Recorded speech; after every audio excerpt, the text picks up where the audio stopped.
এর নাম নিয়তি।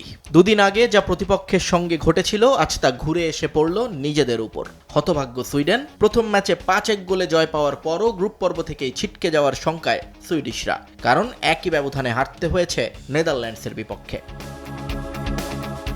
টেক্সাসের হিউস্টন স্টেডিয়ামে আসছিল ডাচ ফুটবলের রাজকীয় প্রদর্শনী। ফিফা বিশ্বকাপের গ্রুপ এফ এর ম্যাচের শুরু থেকে শেষ পর্যন্ত পুরো মাঠ নিজেদের নিয়ন্ত্রণে রাখে রোনাল্ড কোমেনের শিষ্যরা। ম্যাচের বাঁশি বাজার পর থিত হওয়ার আগেই সুইডেন শিবিরে প্রথম আঘাত হানেন ব্রায়ান ব্রবি। মাত্র 5 মিনিটের মাথায় দুর্দান্ত এক ফিনিশিংয়ে দলকে 1-0 ব্যবধানে এগিয়ে নেন এই ফরওয়ার্ড। প্রথম গোলের ধাক্কা সামলে ওঠার আগেই 17 মিনিটে আবারও ডাচদের উল্লাস। এবারও নায়ক সেই ব্রবি। ব্যক্তিগত এবং দলীয় দ্বিতীয় গোল করে ম্যাচ পুরোপুরি নেদারল্যান্ডসের নিয়ন্ত্রণে নিয়ে আসেন তিনি। 2-0 গোলে এগিয়ে থেকে প্রথমার্ধ শেষ করে ডাচরা।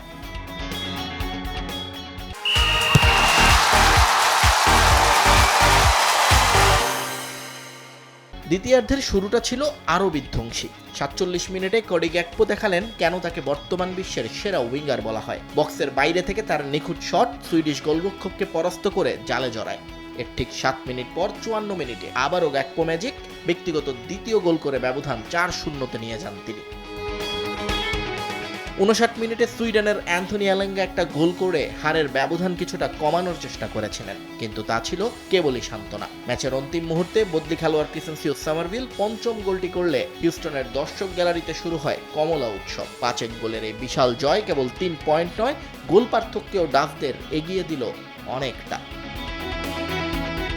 এই জয়ের ফলে গ্রুপ টেবিলের শীর্ষস্থান আরও পোক্ত হল নেদারল্যান্ডসের। অন্যদিকে হারের পর সুইডেন শিবিরে এখন বিদায়ের ঘণ্টা। আগামী ম্যাচ তাদের সামনে ডু অর ডাই। নিয়ন মোহাইমেন, সময় সংবাদ।